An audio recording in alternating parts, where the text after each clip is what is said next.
என்னோடு கூட திருப்புங்கள் சங்கீதம் 1 முதல் 3 வரை.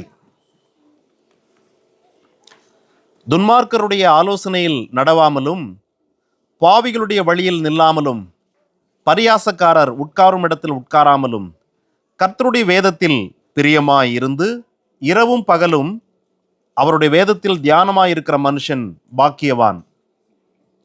அவன் நீர்க்கால்களின் ஓரமாய் நடப்பட்டு தன் காலத்தில் தன் கனியை தந்து இலை உதராதிருக்கிற மரத்தை போலிருப்பான். அவன் செய்வதெல்லாம் வாய்க்கும். இந்த வசனத்திலே நாம் 2 காரியத்தை சற்று ஆழமாக சிந்திக்க போகிறோம். ஒன்று, கர்த்தருடைய வேதத்தின் மீது பிரியம். இன்னொன்று, இரவும் பகலும் அவருடைய வார்த்தைகளை தியானிப்பது. பிரியம், தியானம், டிலைட் அண்ட் மெடிடேஷன். மெடிடேஷன் என்கிற வார்த்தை எல்லோருக்குமே அறிந்த வார்த்தை தான் என்றாலும் அநேகர் அதை செய்வதில்லை. தியானிப்பது என்பது கிறிஸ்துவ உலகில் மிகவும் அவசியமான ஒன்று. வாசிக்கிற வேத வசனங்களை அல்லது கேட்ட வேத வசனங்களை தனியாய் அமர்ந்திருக்கும் போது அல்லது எந்த வேலை செய்கிற போதும் அதை குறித்து யோசிப்பது, அந்த வார்த்தைகளை திரும்ப எடுத்து, குறிப்பாக நீங்கள் மாடு ஆடு இது ரெண்டும் பார்த்துருக்கீங்களா? இவைகளை நீங்கள் பார்க்கும்போது நன்றாக தெரியும். வேகமாக சாப்பிடும். நான் ஆடு மேய்ச்சிருக்கிறேன், மாடும் மேய்ச்சிருக்கிறேன். வேகமாக சாப்பிடும், சாப்பிட்டுட்டே இருக்கும், நான் ஸ்டாப்பாக சாப்பிடும். ஆனால் சாப்பிட்டு முடிச்சுட்டு ஒரு குறிப்பிட்ட சமயத்தில் தண்ணி குடிச்சிட்டு அது படுக்கும் அல்லது ஒரு இடத்துல போய் ஓய்ந்திருக்கும். அப்போ பார்த்தீங்கன்னா நீங்கள் கூர்ந்து கவனிச்சா தெரியும், அது வயிற்றில் ஏற்கனவே போன அந்த புல்லு இலைகள் இருக்குல்ல, அவைகளை கொஞ்சம் எடுக்கும். அது கழுத்து வரும், கரெக்டாக வரும், வாய்க்கு வரும். அதை நன்றாக மென்று முழுங்கும், மீண்டும் எடுக்கும் அடுத்த பகுதியை. இப்படி அது எடுத்து மென்று நன்றாக மென்று முழுங்கி சாப்பிடுவதை நீங்கள் கவனிச்சிருக்கீங்களா? வேகமாக சாப்பிட்றோம், ஆனால் அதற்கு பின்பு கொஞ்சம் கொஞ்சமாக அது மென்று சரியாக ஜீரணமாகும் அளவுக்கு மென்று சாப்பிடும். அதுதான் தியானம். தியானம் என்பது என்ன என்றால், நீங்கள் ஒரு நாளில் அமர்ந்து ஒரு அதிகாரத்தை வாசிக்கிறீர்கள் அல்லது ஒரு குறிப்பிட்ட பகுதியை வாசிக்கிறீர்கள் அல்லது ஏறக்குறைய 1 மணி நேரம் இந்த செய்தியை கேட்கிறீர்கள். ஆனால் எல்லா விஷயமும் உங்களுக்கு அப்படியே மெமரியாக போய் நின்றுடாது. கேட்டதெல்லாம் வீட்டுக்கு போகிறீங்க, டிரைவ் பண்ணுறீங்க அல்லது குக் பண்ணுறீங்க அல்லது வாஷ் பண்ணுறீங்க அல்லது என்னவோ அவ்விதமான நேரங்களில் இந்த வசனத்தை மீண்டும் எடுத்து சிந்திப்பது, மீண்டும் எடுத்து அதை குறித்து இன்னும் அந்த வசனம் எதை சொல்லுகிறது, அது எனக்கு எப்படி பொருந்தும், நான் என் வாழ்க்கையில் அதை எப்படி பயன்படுத்த வேண்டும், எங்கே நான் மாற வேண்டும் என்கிற எல்லா காரியங்களையும் சிந்திப்பதற்கு உதவியாய் அதை எடுத்து மீண்டும் பயன்படுத்துகிறது தான் தியானம். இப்போ நான் ஒரு கேள்வி கேட்க போறேன். உங்களில் யாரெல்லாம் உங்க வாழ்க்கையில இதுவரைக்கும் கவலைப்பட்டதே இல்லை? கை தூக்குங்க. இது வரைக்கும் என் சின்ன வயசுலேருந்து நான் எதற்காகவும் கவலைப்பட்டதில்லை. எனிபடி? ஆக நீங்கள் எல்லோருமே உங்கள் வாழ்க்கையிலே அவ்வப்போது அல்லது ரொம்ப தொடர்ச்சியாகவே கவலைப்பட்டிருக்கீங்க, ஏதோ ஒரு காரியத்திற்காக, இல்லையா? கவலை என்பது என்ன? When you think any of your problem over and over in your mind, that is called worry. உங்களுடைய ஏதோ ஒரு பிரச்சனையை தொடர்ச்சியாய் நீங்கள் சிந்தித்து கொண்டே இருப்பது, நடந்துவிட்ட ஒரு காரியம் அல்லது நடக்கும் என்று கேள்விப்பட்ட ஒரு காரியம், கேட்ட ஒன்று நடந்து விட்டது அல்லது கேட்டிருக்கீங்க நாளைக்கு வரும்னு. ஆக இந்த இரண்டையும் நீங்கள் தொடர்ச்சியாய் சிந்தித்து கொண்டே இருப்பதின் வழியாக நீங்கள் கவலைப்படுகிறீர்கள். That's what called worry. Is it not? The same way, when you heard a word or read a word, God's word, அதை உங்கள் மனதில் வைத்து over the period of time over and over think பண்ணிட்டே இருக்கிறது தான் மெடிடேஷன். ஆக யாரெல்லாம் கவலைப்பட அறிந்திருக்கிறார்களோ அவர்கள் அத்தனை பேருமே மெடிடேஷன் பண்ணுவது எப்படி என்று ஏற்கனவே அறிந்தவர்கள் தான். Because you already worried, you know how to meditation. when you frequently think about the word, any word, Bible has almost 31,104 verses, maybe 1 or 2 verses வெவ்வேறு இதில் மாறி இருக்கலாம். 31,000 சில்லற வசனங்கள் இருக்குது பைபிளில். எனி வேர்ட்ஸ், நீங்கள் மனம் திரும்புவதற்கு அழைப்பு கொடுக்கப்பட்ட வார்த்தையோ, அல்லது உன்னை உயர்த்துவேன் என்று சொன்ன வார்த்தையோ, அல்லது கடவுள் உங்களிடத்துல எப்பொழுது பேசியிருந்தாலும், காலையில் எழுந்தவொன்னே வாட்ஸ்அப்பை திறந்தால் உங்களுக்கு ஃபார்வர்ட் மெசேஜில் ஒரு வசனம் வந்திருக்கும், அல்லது எனிதிங், எந்த வசனமாக இருந்தாலும், if you think that one over and over in your mind, that is meditation. படித்ததோ கேட்டதோ. ஆக ஃப்ரீக்வெண்ட்லி நீங்கள் வசனத்தை திங்க் பண்ணுவதன் வழியாக என்ன நடக்குது என்றால், you are allowing that word to sink in your heart. உங்கள் இருதயத்திற்குள் அது மூழ்கும்படியாய் நீங்கள் விடுகிறீர்கள். உங்கள் இருதயத்தில் அதை நீங்கள் மூழ்க விடுவதின் வழியாக அது ஒரு நாளில் உங்களுடைய வாழ்க்கையை, உங்களுடைய பர்ஸ்பெக்டிவை அல்லது உங்களுடைய திசையை தீர்மானிக்கிறது. அதுக்கு நேராக உங்களை நடத்துகிறது. உதாரணத்திற்கு சாப்பாடு எடுத்துக்கோங்க. சாப்பாடு எவ்வளோ நேரம் சாப்பிட்றோம் நம்ம? அதிகபட்சம் காலையில் பிரேக்ஃபாஸ்ட் நீங்கள் சாப்பிட்றதுக்கு எத்தனை மணி நேரம் எடுத்துக்கிறீங்க? 5 minutes R even less than that, sometimes 10 minutes. மதியம் அதே போல தான், 10 நிமிஷம் 15 நிமிஷம். இரவு. ஆக நீங்கள் சாப்பிடுவதற்கு எடுத்துக்கொள்ளுகிற நேரம் மிகவும் குறைவான நேரம். அந்த உணவை உங்கள் வயிறு, உங்கள் இரைப்பை, உங்கள் குடல் எல்லாம் இணைந்து ஜீரணிப்பதற்கு எடுத்துக்கொள்ளுகிற நேரம் எவ்வளவு? You don't know. It take a lot of hours. அநேக மணி நேரங்கள் வேலை செய்துதான் நீங்கள் சாப்பிட்ட உணவை உங்கள் வயிறு செரிக்கிறது, செரிமானம் பண்ணுகிறது. அப்படி செரிமானம் பண்ண அந்த உணவு தான் ஒரு நாளில் உங்களுக்கு இரத்தமாக, சதையாக, உங்கள் சரீரத்தின் எலும்பாக மாறுகிறது, இல்லையா? ஆகவே நாம் சாப்பிடுவதற்கு குறைவான நேரம் எடுத்துக்கொண்டாலும் கூட, the digestion process was going on for hours and hours. The same way, நீங்கள் கேட்பதற்கு அல்லது படிப்பதற்கு வேத வசனங்களை குறைவான நேரம் எடுத்துக்கொண்டாலும் கூட, ஹவர்ஸ் அண்ட் ஹவர்ஸா அதை நீங்கள் திங்க் பண்ணுவதன் வழியாக, திரும்ப ரீகலெக்ட் பண்ணுவதன் வழியாக, அதன் மீது ஒரு இன்னர் ரிஃப்ளெக்ஷன் பண்ணுவதன் வழியாக, the meditation is called a process of inner reflection. உங்களுக்குள் நீங்கள் அதை திரும்பி பார்ப்பது. நான் எங்கே தவறிவிட்டேன்? இந்த வசனத்தின் அடிப்படையில் நான் என்ன செய்திருக்க வேண்டும், ஆனால் நான் என்ன செய்யவில்லை, இப்பொழுது நான் என்ன செய்ய வேண்டும் என்று வசனம் சொல்லுகிறது என்று when you reflect, that is one day will become blood and bone and flesh spiritually in your body. உங்கள் சரீரத்திலே இரத்தமாக, சதையாக, எலும்பாக மாறுவதற்கு அந்த வசனம் நீங்கள் தியானித்தால் மட்டுமே முடியும். அதாவது உணவை ஜீரணம் செய்தால் மட்டுமே எப்படி உங்களுக்கு சக்தி கிடைக்குமோ, அதுபோல வசனத்தை நீங்கள் தியானித்தால் மட்டுமே கிடைக்கும்.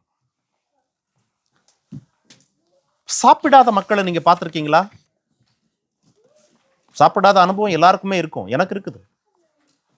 ஆக சாப்பிடவில்லை நாம் ஒரு குறிப்பிட்ட காலம் வரைக்கும். ஒரு நாள் சாப்பிடல, தாக்கு பிடிக்க முடியும்.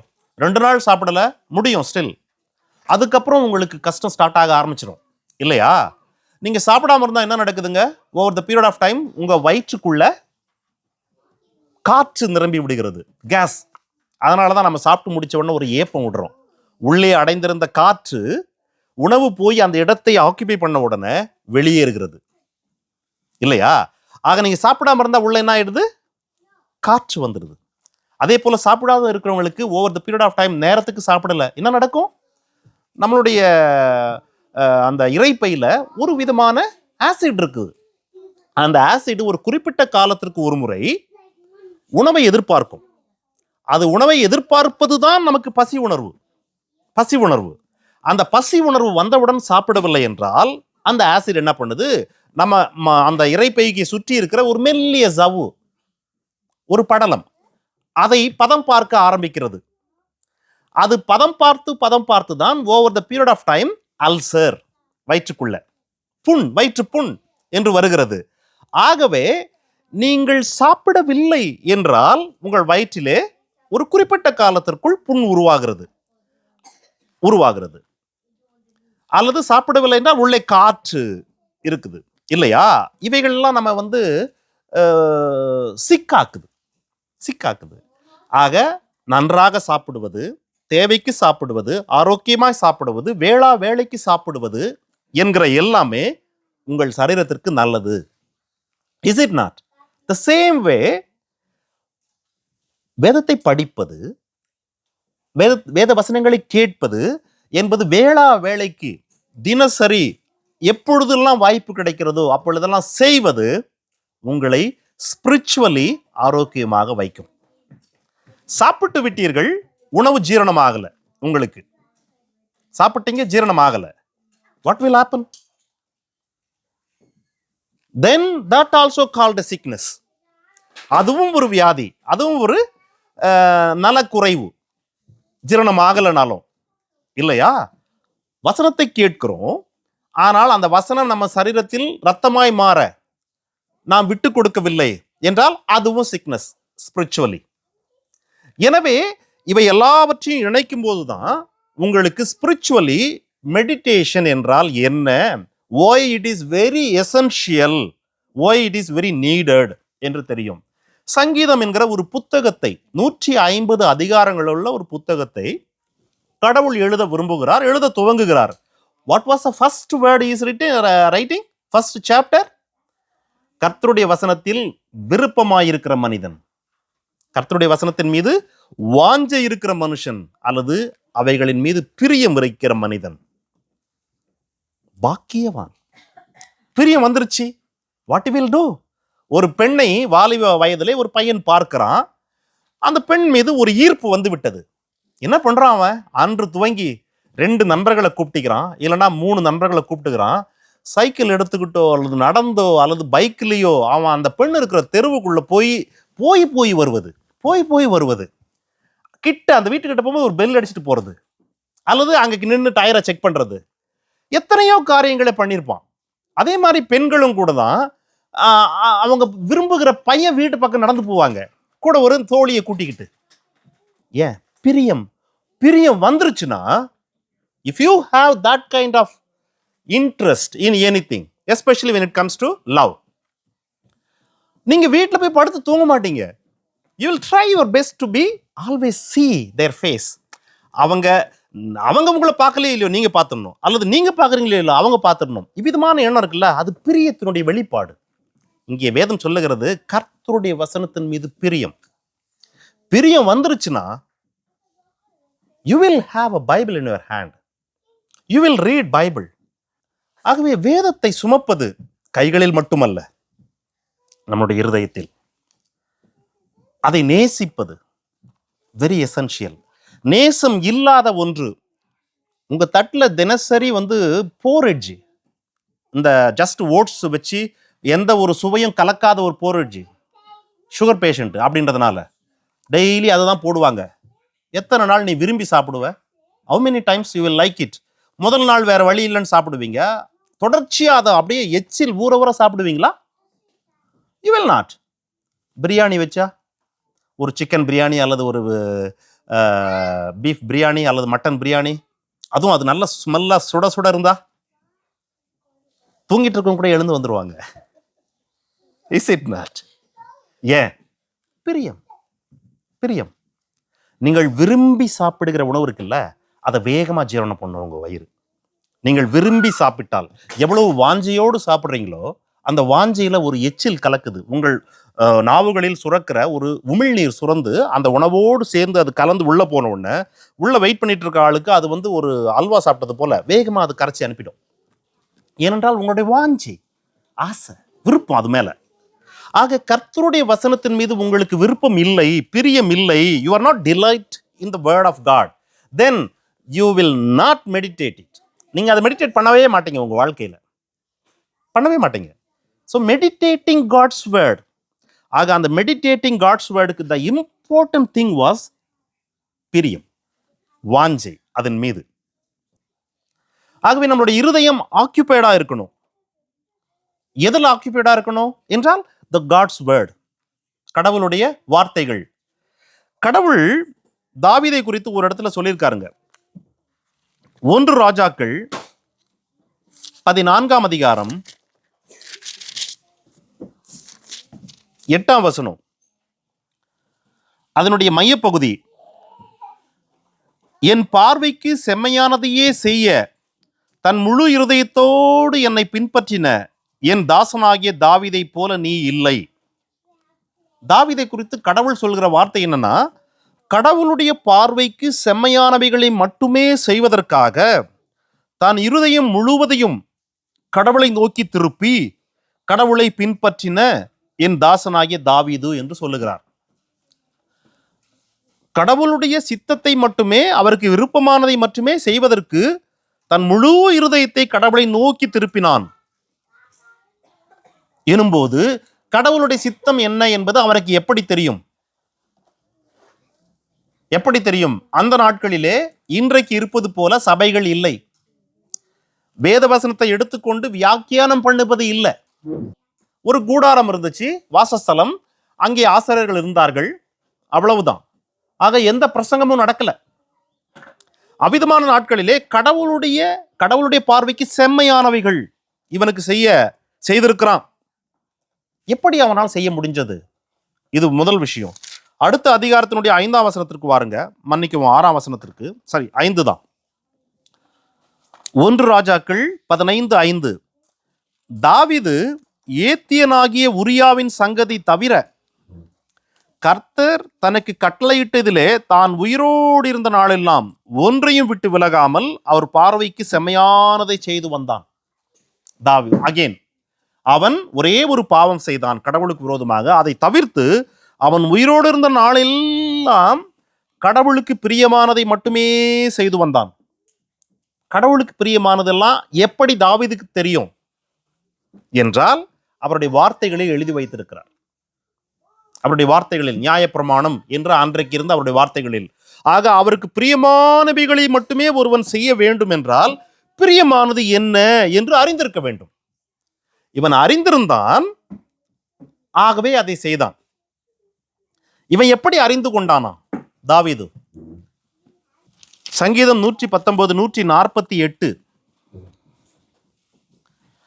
அதிகாலையில் நான் எழுந்து சத்தமிட்டேன், உமது வசனத்தை தியானிக்கும்படி குறித்த ஜாமங்களுக்கு முன்னே என் கண்கள் விழித்துக் கொள்ளும்.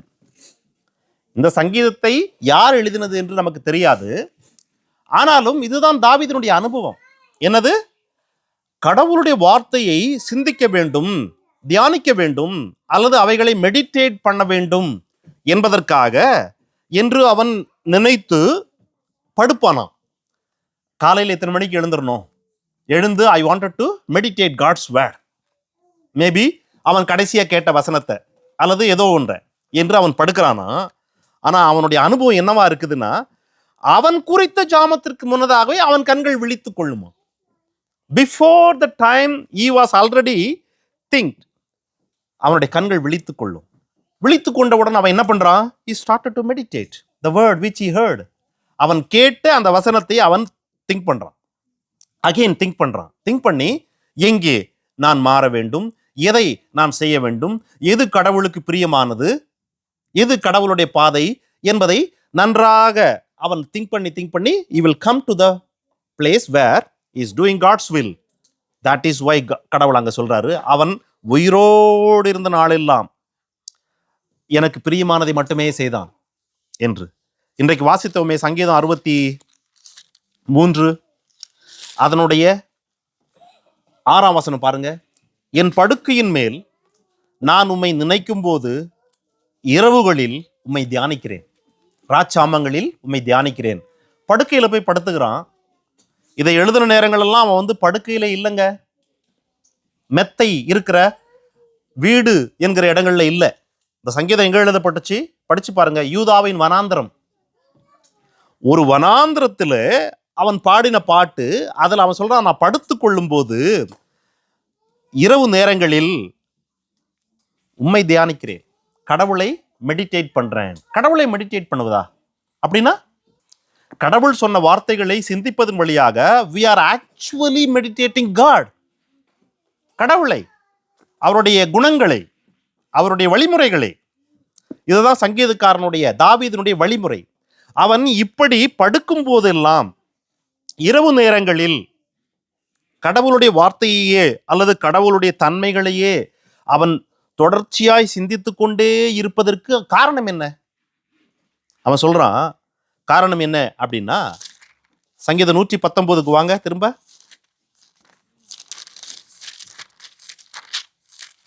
தொண்ணூற்றி 7ஆம் வசனம். உமது வேதத்தில் நான் எவ்வளவு பிரியமாயிருக்கிறேன், அது நாள் முழுவதும் என் தியானம். அவன் ஏன் இரவு நேரங்களில் படுத்தால் அல்லது காலையில் எழும்ப வேண்டும் என்று நினைத்தால் அதற்கு முன்னதாகவே கர்த்தரையோ அல்லது கர்த்தருடைய வார்த்தைகளையோ சிந்திக்கிறானா, மெடிடேட் பண்றானா? Because that is is delight. அதுதான் அவனுக்கு பிரியமான ஒன்றே ஒன்று. அது அவனுக்கு பிரியமா இருந்ததுனால நாள் முழுவதும், ஏற்கனவே நம்ம பார்த்தோம் இரவு நேரங்களில் அல்லது குறித்த நேரத்துக்கு முன்பு எழுந்து கொள்வேன் என்று, இங்கே நாள் முழுவதும். இப்ப சங்கீதம் 1:2 என்ன சொல்லுச்சு? கர்த்தருடைய வேதத்தின் மீது பிரியமாயிருந்து இரவும் பகலும் அதன் மீது தியானமாயிருக்கிற மனுஷன். யூ see, தாவீதுடைய வாழ்க்கையில் என்ன இருக்குது? இரவு பகல். அதுதான் அவனுடைய தியானமா இருந்துச்சான். that is why கடவுள் கடைசியாக சாட்சி சொல்றாரு, அவன் உயிரோடு இருந்த நாளெல்லாம் எனக்கு பிரியமானதை செஞ்சான். he never turned right or left. he is doing only what I desired. yes. இன்னும் 2 வசனத்தை உங்களுக்கு காட்டுறேன், இதே தாவீதை சம்பந்தப்படுத்தி. அதே 119ஆம் சங்கீதம் 35ஆம் வசனம், கடைசி பகுதி. நான் உமது கற்பனைகளில் பிரியமாயிருக்கிறேன். அப்படியே 47ஆம் வசனம், நான் பிரியப்படுகிற உமது கற்பனைகளின் பேரில் மன மகிழ்ச்சியாயிருப்பேன். ஏற்கனவே பிரியம், அதை நினைக்கும் போது என் மனம் அப்படியே மகிழ்ச்சியில் குதிக்கும் அந்த வசனங்களை நினைக்கும் போது. காரணம், அது எனக்கு பிரியம், அதில் நான் மகிழ்வேன். I delight, rejoice when I think your word. இப்படி சொல்லுகிற மனிதர்கள் தான் இரவு பகல் என்று பாராமல் கேட்ட வார்த்தைகளை, படித்த வார்த்தைகளை தொடர்ச்சியாய் சிந்திக்கிற, மீண்டும் சிந்திக்கிற, அது எதை நோக்கி என்னை நடத்துகிறது என்று திங்க் பண்ற அந்த மனிதர்கள் மட்டுமே அவைகளில் மகிழ்ச்சியாய் இருக்க முடியும். பிரியமாய் இருப்பதில் மகிழ்ச்சியாய் இருப்பது, பிரியமாய் இருப்பதை தியானிப்பது என்று சொல்லி, இவ்விதமான குணம் மிக முக்கியம். உங்களில் எத்தனை பேர் இவ்விதமான ஒரு வேத வசனங்களை படிப்பதில், அதை சிந்திப்பதில் ஆர்வம் காட்டியிருக்கிறீங்க? If you go to Bible and if you start to meditate, you know what is important. What is important என்று சொல்லி என்னோடு கூட திருப்புங்கள். உபாகமம் 17ஆம் அதிகாரம் 18, 19, 20. அவன் தன் சிங்காசனத்தின் மீது வீற்றிருக்கும் போது அவனுடைய இருதயம் அவன் சகோதரர் பேரில் மேட்டுமை கொள்ளாமலும், கற்பனையை விட்டு வலதுபுறமும் இடதுபுறமும் சாயாமலும், இந்த நியாயப்பிரமாணத்தின் எல்லா வார்த்தைகளையும் இந்த கட்டளைகளையும் கை கொண்டு இவைகளின்படி செய்வதற்காக தன் தேவனாகிய கர்த்தருக்கு பயந்திருக்கும்படி கற்றுக்கொள்ளும் பொருட்டு அவன் லேவியராகிய ஆசாரியரிடத்திற்கு அவர்களிடத்தில் இருக்கிற நியாயப்பிரமாண நூலை பார்த்து தனக்காக ஒரு பிரதியை எழுதி தன்னிடத்தில் வைத்து கொண்டு தன் ஜீவனுள்ள நாளெல்லாம் அதை வாசிக்க கடவன். இப்படி செய்வதனால் தானும் தன் குமாரரும் இஸ்ரவேல் நடுவே தங்கள் ராஜ்யத்திலே நீடித்து வாழ்வார்கள். இது கடவுள் வனாந்திரத்தில் இருந்த இஸ்ரவேல் மக்களை பார்த்து, நீங்கள் கானானுக்குள் போன பின்பு உங்களுக்கு அரசர்கள் வேண்டும் என்று அரசனை ஏற்படுத்தி கொண்டால் அந்த அரசன் தன் சிங்காசனத்தில் உட்காரும் போது எப்படி நடந்து கொள்ள வேண்டும் என்று சொல்லுகிறார் முன்கூட்டியே. எப்படி நடந்து கொள்ள வேண்டுமா? அவன் ஆசாரியர்களிடத்தில் போய் இருக்கிறதான நியாயப்பிரமாண புத்தகம் இல்ல, இதை அவனே அவர்களுடைய மேற்பார்வையில் ஒரு காப்பி எழுதிக்கணுமா ஃபார் ஹிம்செல்ஃப். ஒரு அரசனா ஒருத்தன் அறிவிக்கப்பட்டுட்டான், அரசனா போய் சிங்காசனத்தில் உட்கார போறான். First thing he has to do according to God was, அவன் ஆசாரியர்களிடத்தில் போயிட்டு மோசேயினுடைய ஆகமங்களை கொண்டு வாங்க என்று சொல்லி அதை ஒரு காப்பி எழுதணும். அவனுக்காக he must write a copy for himself. இந்த சூப்பர்வைஷன் ஆஃப் த பிரீஸ்ட். ஏன்னா அதுல எந்த எழுதும் மாறிடக்கூடாது, அவனுக்கு சாதகமாக எதுவும் அவன் எழுதிக்க கூடாது, இருப்பதை இருப்பதாகவே எழுதி கொள்ள வேண்டும். தென் வாட், அவன் தன் வாழ்நாள் முழுவதும் அதை தன்னோடு வைத்திருக்க வேண்டும், தன்னோடு வைத்திருக்க வேண்டும். தென் he must read it all his days of life. தினசரி ஒவ்வொரு நாளும் அவன் வாழ்க்கையிலே அதை படிக்க வேண்டும், படிக்க வேண்டும், படித்துக்கொண்டே இருக்க வேண்டும். In that way he will learn the fear of God. கடவுள் சொல்றாரு, அப்பொழுதுதான் அவனுக்கு கர்த்தருடைய பயம் வருமா. எப்போ? அந்த நியாயப்பிரமாண புத்தகத்தை அவன் தினசரி படிக்கும்போது தான் கடவுள் எவ்வளவு பெரியவர், கடவுள் எவ்வளவு வல்லமையுள்ளவர், அவருடைய வழி என்ன என்று தெரியும். ஆகவே நான் போவது தவறான பாதை என்கிற உணர்வு பெற்று கடவுள் பயத்தில் இவன் வளருவான். ஆகவே he must write a copy for himself and keep with him and read it all his days. In that way he will learn the fear of God. மட்டுமல்ல, then obey completely. அதற்கு முழுமையாய் கீழ்ப்படி, படித்த அந்த வார்த்தைக்கு. By this regular reading that king will prevent being proud. இப்படி தொடர்ச்சியாய் படிப்பதின் வழியாக அவன் பெருமை கொள்ளாதபடிக்கு, பெருமை கொண்டு பாவம் செய்து விடாதபடிக்கு, அல்லது பெருமை கொண்டு வலது பக்கமோ அல்லது இடது பக்கமோ சாய்ந்து விடாதபடிக்கு காப்பாற்றப்படுவான். இது கடவுள் அவர்கள் தேசத்திற்குள் போவதற்கு முன்பே கொடுத்த ஒரு கட்டளை. அதுல என்ன சொல்லியிருக்காரு? தினசரி அவன் வாழ்வு முழுவதும். ஐ ஸ்ட்ராங்லி பிலீவ் தாவீது அதை செய்திருப்பான். ஏன் என்றால் இங்க சொல்றாரு, அவர்கள் தங்கள் நடுவே ராஜ்யத்திலே நீடித்து வாழ்வார்கள். யாரு? அரசனும் அரசனுடைய பிள்ளைகளும். அது அல்லது அரசன் அவனுடைய பிள்ளைகள் தொடர்ச்சியாய் சிங்காசனத்துல இருப்பாங்க அப்படின்னு. இஸ்ரவேல்ல ஒரே ஒரு சிங்காசனம் தான் தொடர் சிங்காசனம், அது தாவீதினுடைய வம்சம், வேற யாருடைய வம்சமும் இல்லை. காரணம், தாவீது பிரியமாயிருந்தான் கர்த்தருடைய வசனத்தின் மீது, தியானமாயிருந்தான் கர்த்தருடைய வசனத்தின் மீது. அது அவனுடைய மனமகிழ்ச்சியா இருந்தது. அவன் கர்த்தருடைய வழிகளின்படி நடக்க புத்தகத்தை வாசித்தான், கீழ்ப்படிந்தான். இது கடவுள் ஏற்கனவே அவர்களுக்கு சொன்ன ஒரு வழிமுறை. அந்த வழிமுறையை ஒரு அரசனும், மேபி தாவீது கேட்டிருக்கலாம், ரிமைனிங் நோபடி செய்ததாக வேதம் எழுதல.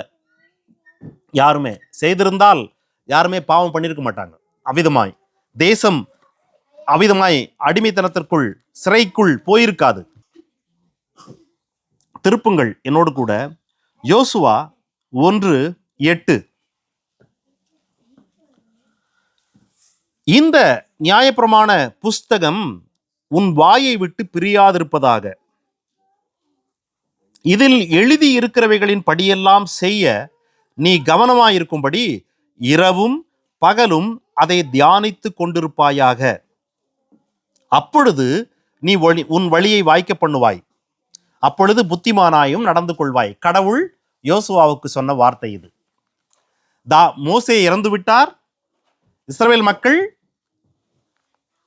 யோர்தானை கடந்து கானானுக்குள் வரப்போகிறார்கள். கடவுள் யோசுவாவிடத்திலே அவனை தலைவனாக ஏற்படுத்தி சொல்லுகிறார் என்னவென்று, இந்த மோசே வழியா எழுதப்பட்ட இந்த நியாயப்பிரமாண புஸ்தகம் உன் வாயை விட்டு பிரியாதிருக்கட்டும். வாயை விட்டு பிரியாமல் இருக்க வேண்டும் என்றால் அதை எங்கே இருக்க வேண்டும்? அவன் இருதயத்தில் இருக்க வேண்டும். அவன் இருதயத்திற்குள் அது எப்படி போக முடியும்? ஆக வசனம் எப்படி வாயில் இருக்கும்? இருதயத்திற்குள் போக வேண்டும். இருதயத்திற்குள் எப்படி போகும்? there is no zip.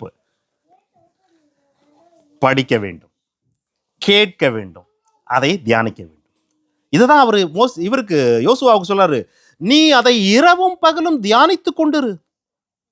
பிரியமானவர்களே, கானான்ல பல யுத்தங்களை செய்தவன் யோசுவா. பல யுத்தங்கள், ஏறக்குறைய 10-20 ஜாதி மக்களை அழித்து அந்த இடத்தை எடுத்து மக்களுக்கு பங்கிட்டு கொடுத்தவன். அவனுடைய வேலை என்ன அப்போ? பல யுத்தங்கள். யுத்தம் செய்வதற்கு அவனுக்கு இது எதுக்கு? யுத்தம் தான் செய்ய போறான், பார்க்கிறவர்களை எல்லாம் வெட்டி வீழ்த்த போறான் இல்லையா? அவ்விதமான ஒரு கடுமையான வேலை செய்ய போகிற அவனுக்கு இரவும் பகலும் இந்த வசனங்களை தியானிக்க வேண்டிய அவசியம் என்ன? You need to understand. நீங்க என்ன வேலை வேணாலும் செஞ்சுட்டு இருங்க. That doesn't matter. Spiritually, you have a calling. உங்களுக்கு ஒரு அழைப்பு இருக்கிறது. அந்த அழைப்பில் நீங்கள் பங்கு பெற you need this one. அதுதான் அங்க இருக்கிறது. நீ இரவும் பகலும் சிந்திக்க வேண்டும். என்னமா அது சிந்திச்சா என்ன நடக்குமா? ஆங்கிலம் அது சொல்லுகிறது, you will be prosperous and success. Prosperous and success. Prosperity gospel இன்னைக்கு உலகம் முழுவதும் ரொம்ப ஃபேமஸுங்க. குறிப்பாக அமெரிக்காவை தொடர்ந்து இந்தியாவில் ப்ராஸ்பரிட்டி, ஆசீர்வாதம், செழுமை என்கிற உபதேசங்கள் அதிகம். ஆனால் கடவுள் அதுதான் இங்கே சொல்லியிருக்கார். ஆக்சுவலாக if you do this one you will B prosperous and success. ஆக ப்ராஸ்பரஸ் அண்ட் சக்சஸ் என்கிறது கடவுளே சொன்ன வார்த்தை தான். But the way is different. What is the way? This is the way. People are not trying this way. They tried prosperity in other way. உலகத்தில் அடைகிறார்கள் அதை. ஆனால் கடவுள் சொன்ன prosperity this one. கடவுள் சொன்ன success this one. எது? கானான் என்கிற அந்த தேசத்தை நீ முழுவதாய் வெற்றி கொண்டு மக்களுக்கு பங்கிட்டு கொடுப்பது என்கிறதான அந்த வேலையிலே நீ prosperity ஆவ, நீ சக்சஸ் ஆவ. அதுதான் யோசுவாவுக்கு அவர் சொன்னாராங்க. யோசுவாவுக்கிட்ட இருந்த ஒரே டாஸ்க் அதுதான். கானானை வெற்றி கொள்ள வேண்டும், பங்கிட்டு கொடுக்க வேண்டும். அதை செய்வதில் நீ prosperity and you will be success. எப்போ? By meditating God's word day and night, and உன்னுடைய வாயில் அது இருக்கும்போது. இப்போ நம்ம எடுத்துக்கொள்ளுங்க, நமக்கு ஒரு பரம கானானுடைய அழைப்பு உண்டு. கடவுளுடைய குமாரன் இயேசுவினுடைய சாயலை தரித்து கொள்ளுகிற ஒரு அழைப்பு உண்டு.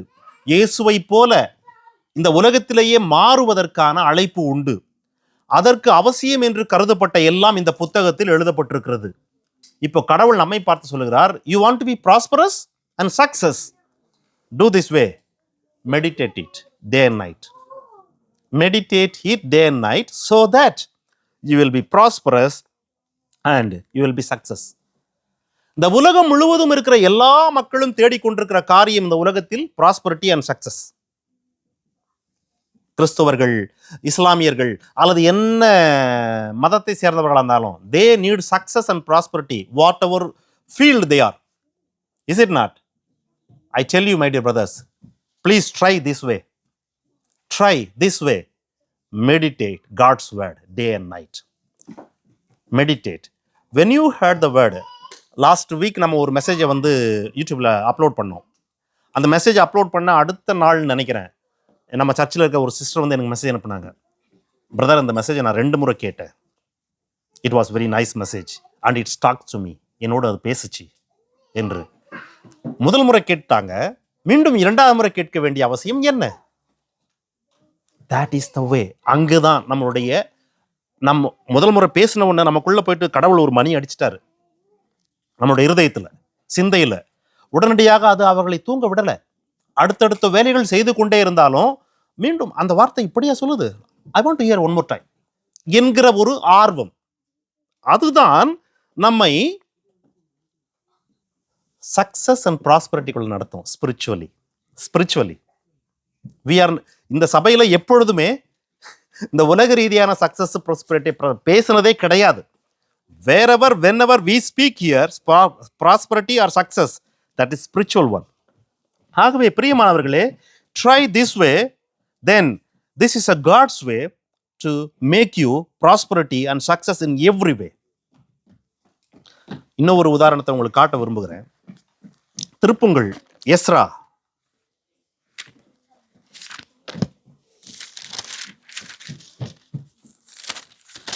ஏழாம் அதிகாரம். எஸ்ரா 7:6 மற்றும் 10-11 ஆகிய வசனங்கள். இந்த எஸ்ரா இஸ்ரவேலின் தேவனாகிய கர்த்தர் அருளிய மோசேயின் நியாயப்பிரமாணத்திலே தேறின வேதபாரகனாய் இருந்தான். 10ஆம் வசனம். அவன் கர்த்தருடைய வேதத்தை ஆராயவும் அதன்படி செய்யவும் இஸ்ரவேலிலே கட்டளைகளையும் நீதி நியாயங்களையும் உபதேசிக்கவும் தன் இருதயத்தை பக்குவப்படுத்தியிருந்தான். கர்த்தருடைய கற்பனைகளின் வார்த்தைகளிலும் அவர் இஸ்ரவேலுக்கு கொடுத்த கட்டளைகளிலும் படித்து தேறின வேதபாரகனாகிய எஸ்ரா. இந்த 3 வசனங்கள்ல அவனை குறித்து வேதம் ஒரு அழகான ஒரு பிக்சர் கொடுக்குது. இது அவனே எழுதினதுதான் இந்த புத்தகம். ஆனால் கடவுள் அவன் வழியாக இதை எழுத வைக்கிறார். என்னவென்று என்றால், அவன் கர்த்தருடைய நியாயப்பிரமாணத்திலே தேறினவன். நியாயப்பிரமாணத்தில் 613 கற்பனைகள் இருக்குங்க மொத்தம். செய்யாதே என்ற 2 கலந்து 613 கற்பனைகள். இந்த 613 கற்பனைகளையும் அவன் படித்து தேறி இருக்கிறான். படித்தது மட்டுமல்ல, தேறினது மட்டுமல்ல, அதை ஆராய்கிறான்.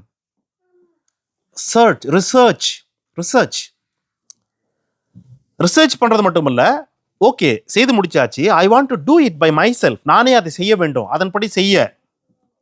ஆக படிக்கிறான், தேறுறான், அதை ரிசர்ச் பண்றான், தென் அதன்படி செய்ய தன்னை ஒப்பு கொடுக்கிறான். அதற்கு பின்பு அதன் நன்மைகளை அனுபவித்த அவன் அதை கற்றுக் கொடுக்க வருகிறான். wanted to teach others. ஆகவே மற்றவர்களுக்கு கற்றுக் கொடுப்பதற்கு எஸ்ராவுக்கு இருந்த ஆர்வம் எப்படி துவங்கினது என்றால், இந்த நியாயப்பிரமாண புத்தகங்களை வாசித்த அதை ஆராய்ந்தது, ஒன்றோடு ஒன்று தொடர்பு படுத்தி அதை ஆராய்ந்த பின்பு அதை தன் வாழ்க்கையில் செய்தது. இந்த செய்தது என்று இருக்குல்ல, அதுதான் ஜீரணம், டைஜஸ்ட். அதுதான் ஜீரணமாக செரிமானம்.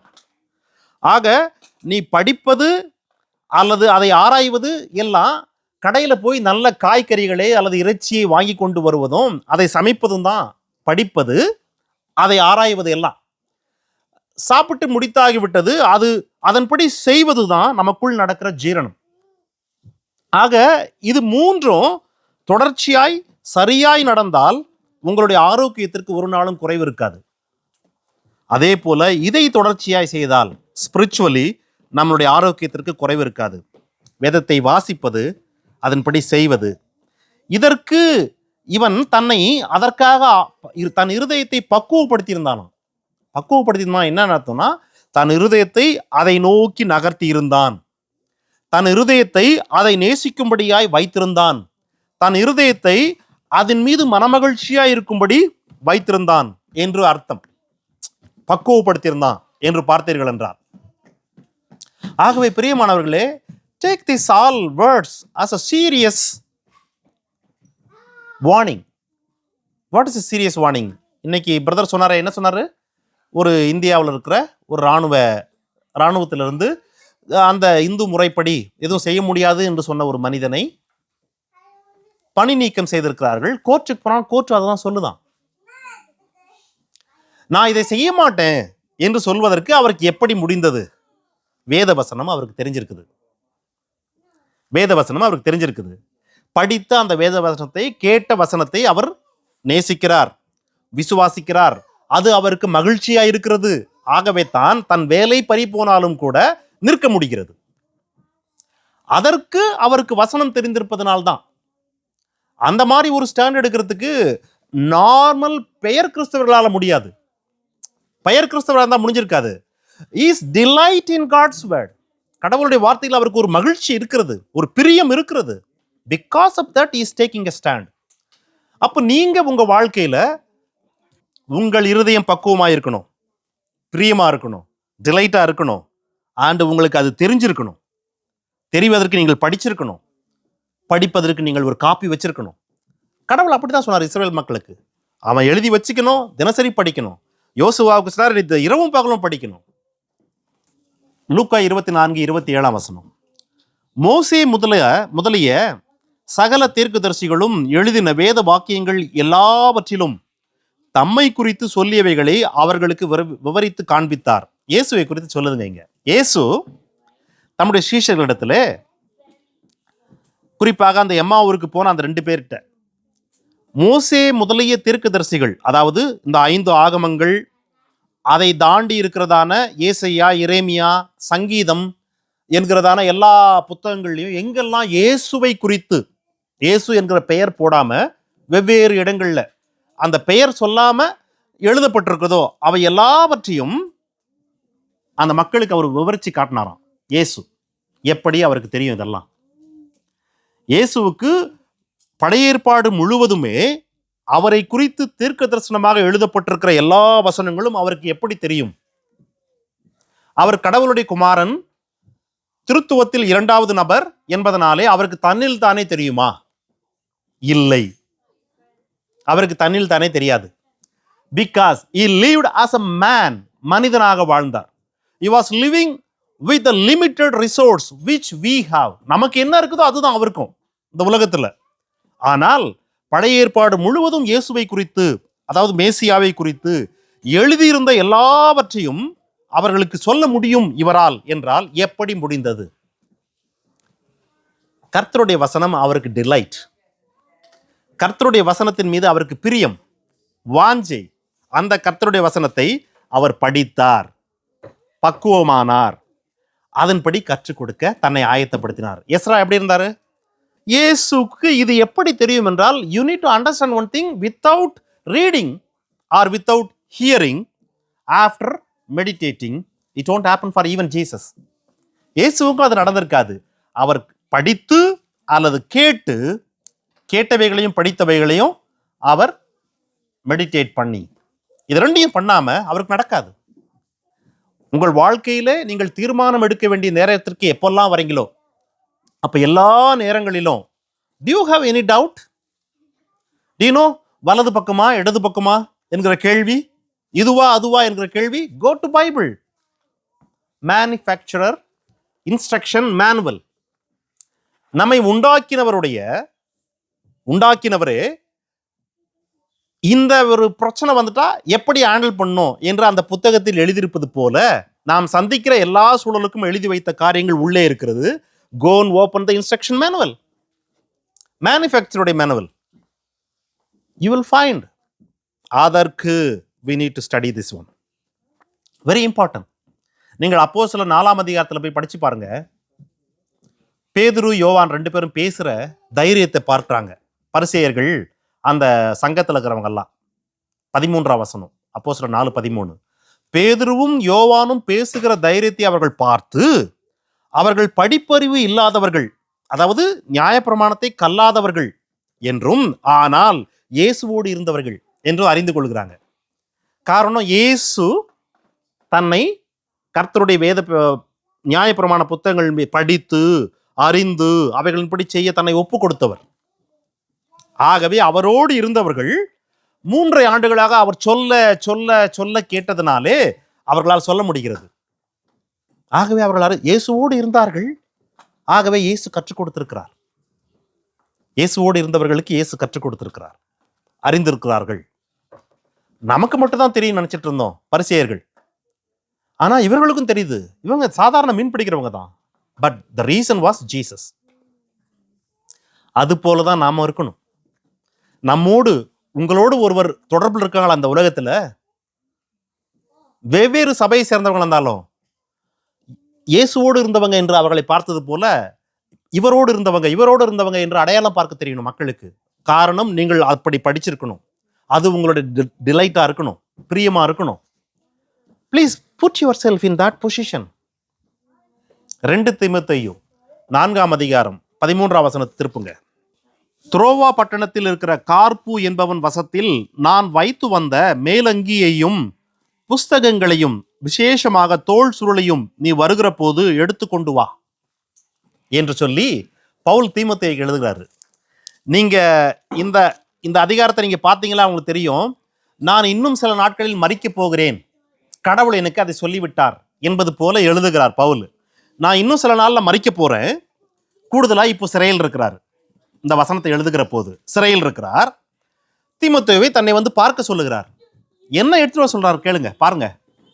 புஸ்தகங்கள், குறிப்பாக நான் வைத்திருந்த தோல் சுருள்.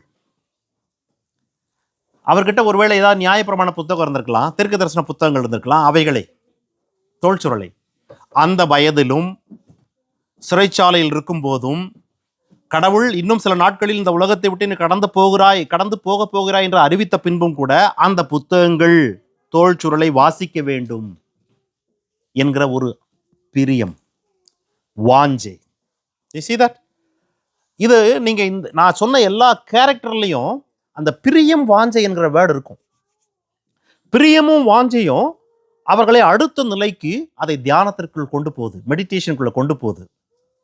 That is where it is very important to love God's word. Love and make that one as your delight. Rejoice. இது ஒரே நாள்ல வந்துடாது. It won't happen in one single day. It's a process. ஆக இன்றைக்கு கர்த்தருடைய வேதத்தில் பிரியமாயிருந்து இரவும் பகலும் தியானமாயிருக்கிற மனிதன் பாக்கியவான் என்று பார்த்தோம். பிரியமாயிருந்தவன் எப்படி நடந்தான் என்றும் அவன் எப்படி தியானமாயிருந்தான் என்றும் இன்னும் கடவுள் கொடுத்த கற்பனைகள் ஆகிய சிலவற்றையும் நாம் அநேக உதாரணங்களின் வழியாக பார்த்தோம். புதிய ஏற்பாடு வருகிற போது நமக்கு பழைய ஏற்பாட்டிலே எழுதப்பட்ட வேத வார்த்தைகள் புதிய ஏற்பாட்டிலே எப்படி மாறுகிறது என்றால் வார்த்தையானவர் மாமிசமாக மாறிவிடுகிறார். யோவான் 1:14. We will continue this one next week. இன்றைக்கு நாம் கேட்ட வார்த்தைகள் எல்லாவற்றையும் உங்கள் சிந்தையிலே சேர்த்து சிந்தியுங்கள். எப்படி கர்த்தருடைய வசனத்தின் மீது பிரியமாயிருப்பது, வாஞ்சையாயிருப்பது, தியானமாயிருப்பது.